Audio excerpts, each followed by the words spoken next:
എനിക്കറിയാവുന്നൊരു സ്ഥാപനമുണ്ട്, Lee care. ഞാൻ അവരുടെ mobile number തരാം, ദീപ്തി ഒന്ന് അവരെ വിളിക്കൂ. ഇത്തരത്തിലുള്ള ജപ്തി നടപടികൾക്ക് അവർ പരിഹാരം കാണും.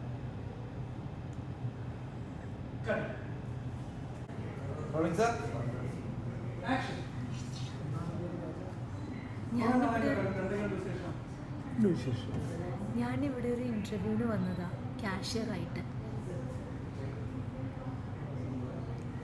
സർ, ഞാനൊരു ഹോം ലോൺ എടുത്തിട്ടുണ്ടായിരുന്നു. അത് ജപ്തിയുടെ വക്കിലാണ്. അവിടെ നിന്നാണ് ഈ കോളൊക്കെ. ഒരു സ്ഥാപനമുണ്ട്, ലീ കെയർ. ഇത്തരത്തിലുള്ള ജപ്തി നടപടികൾക്ക് പരിഹാരം